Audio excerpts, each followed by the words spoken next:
Debate? Yes. All right. What's your name and how old are you?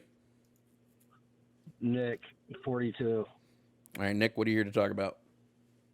Well, basically, I disagree with your whole life, but let's go down the list real quick. Capitalism is harmful. You're doing that right now. Nick, pick one. Nick, two, pick one topic. Number two, I'm Nick, talking right now. Nick, Number two, women are men, Nick, men are women. You're doing that. Nick, Gender affirming care causes I have him muted. I'll put him back up when he stops. You done now? Okay, he's not done. Let's move it down.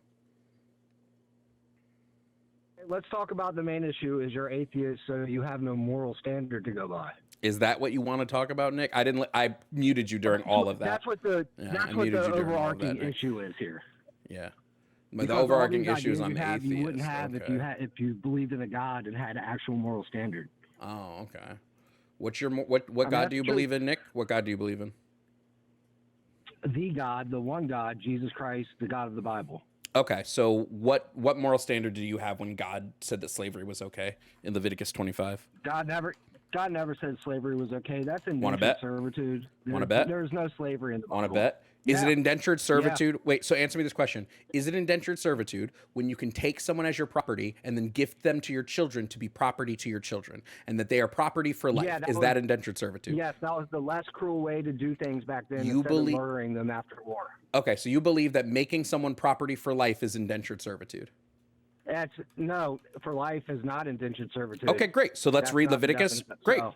Leviticus 25, verse 44. Your male and female slaves are to come from the nations around you. From them you may buy slaves. You may also buy some of the temporary residents living among you and members of their clans born in your country, and they will become your property. And you can bequeath them to your children as inherited property, and you can make them slaves for life.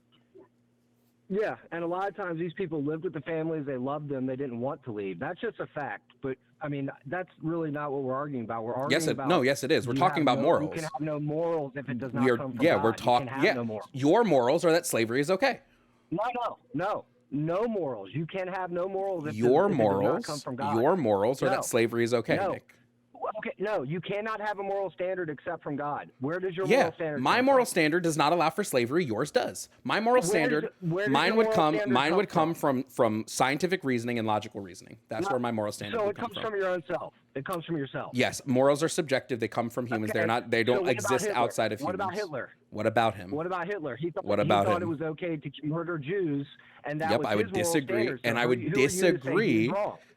That's the whole point of logical reasoning, Nick. Are you listening? No, logical reasoning means, moral standard because you I have a moral standard. My moral standard is murder is wrong. My moral standard is murder is wrong. Yeah, that's the moral standard. That's your personal standard. Yes, that I can back with scientific and logical reasoning. That I can back with scientific and logical reasoning. Your moral standard is that slavery is okay. No. Your moral standard is that slavery is okay. You're not going to talk over me like you do. Yes, I am. Okay? You want to bet? You want to bet? Your moral standard is that slavery is okay. My moral standard is that slavery is wrong. Your moral standard is that as long as God says something is okay to do, I'm okay with this. My moral standard would be this would be wrong if what you're doing causes principal harm to another living, breathing, sentient human being. And the reason that is because experience and negative experience is a net negative to society. You just believe, I don't know, that slavery is okay. Let's see if he's still talking. Go ahead now. Where did your moral standard come from? I already answered this question. Everyone has if you let me talk for 10 seconds, your moral standard comes from yourself, which means everyone's moral standard comes from themselves as far as your worldview goes, which means there is no moral standard. Nope. It just means that morality is a subjective thing. Oh, you didn't want an answer? You didn't want an answer. So you didn't want an answer. Everyone creates their own moral standard in your worldview. So you didn't want an answer. Do you want an answer or no? Go ahead.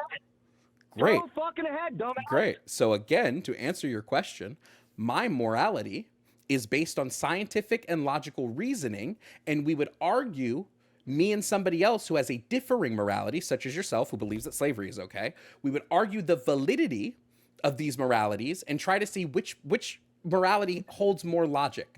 Now, I would say when it comes to death, killing a sentient being and removing What do you mean, what is logic? You don't know the definition of logic? I mean, there's no moral standard in your worldview. Everyone has their own supposed logic in your worldview. You don't know the definition of logic? You can't say someone is right or someone is wrong as an atheist. You don't know. Yes, you can.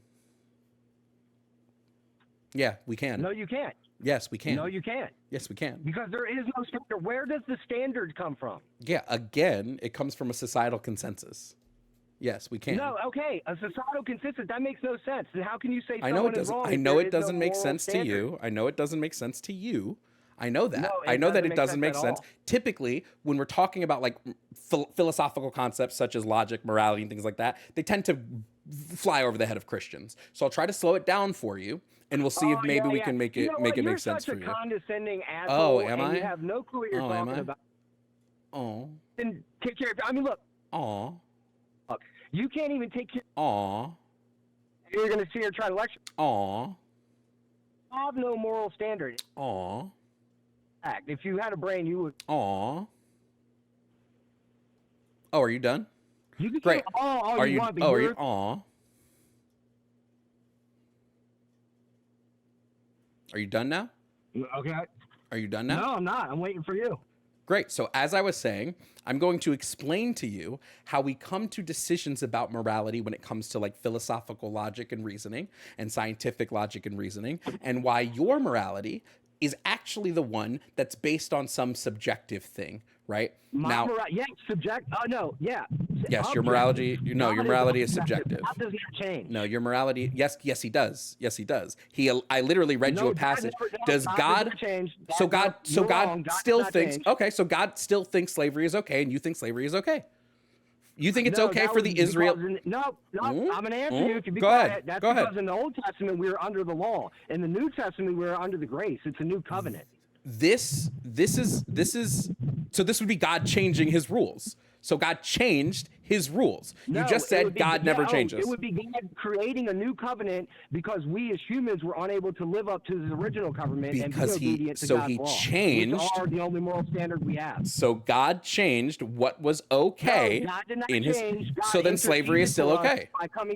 No, God did not change. God interceded for us by coming to earth and offering himself as a sacrifice for us. So he changed. So again, do you think now? He did not change. Great. So I'll ask you this. Jesus said, "Not one jot nor tittle shall be changed from the law." Great. The law did not So change. the Israelites can still Israelites can still own slaves, and that's morally okay to God. At the time, yes. No, right now. If God doesn't change, then when he specifically said to the Israelites, you may buy slaves. I just answered your question. Yeah, I just answered you. Okay, Old Testament, we were under the law. New Testament, we were under the grace. So God changed. So God's morality. So what God views as... by his death on the cross. Great. So what God views as okay changed. Thank you. No, God did not change. So then slavery is still okay. Thanks. Okay, I mean, if you want to read it like that, then fine. But your male and female slaves are to come from the nations around you. From them you may buy slaves. You may also buy some of the temporary residents living among you and members of their clans born in your country, and they will become your property. You can bequeath them to your children as inherited property, and you can make them slaves for life. Okay. So he's saying you may buy slaves. You can absolutely make these slaves for life, and you can give them to your children. These are all okay under the rules of Leviticus, which is the rules that God gave Moses to give to the Israelites. Now, if those rules have changed, then guess what God did? They haven't. No, they haven't. So then slavery is okay. So then slavery is okay. No, they haven't. God so then we still may. So then we still may. Humans cannot live up to God's standards. So Jesus came to earth, died for us on the cross to intercede for us. So then we can be reconciled to the Father. Yep. So then I still may. I can buy slaves. Well, I can't. I'm not an Israelite. Israelites can buy slaves still from their neighboring. You can't do anything. You can't even get out of your chair. Yep. I don't care about the ad homs. So Israelites can still buy slaves from the neighboring countries and the neighboring lands around them. And this is okay and morally permitted. Then God changed. No, it's a new covenant. I've explained this like 5 times already. God doing a new covenant is God changing. If the new covenant overwrites, the new covenant overwrites, the law did change. God knew we could not live up to his standards, the law did so change. He interceded for us. God did not change. So he changed it. No. Yes, he did. No. Yeah. He did. No, God, no. The law is still intact. Not one jot nor tittle will be changed from the law. Then Israelites can own slaves, and it's morally permissible because God says that they may do it. Well, look, if God says they can, then fine. I'm not God. If God says it, I agree with it. Here, okay, great. So let me ask you this question. Let me ask you this question. If God shows up to you tomorrow and says, "Hey, Nick, kill your child," would you do it? If God ordered me to do it, yes, I would. Because what happened when he told someone else to cut their child in half? I have the fucked up morality. He interceded, provided a ram in the thicket, which was a Jesus type in the Old Testament, showing how we would have a savior to die for our sins. So my morality is fucked up, but you are okay with trying to kill your kid. Just wanted to make sure. No, thanks for calling. No.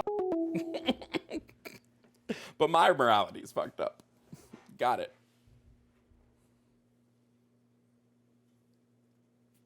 But my morality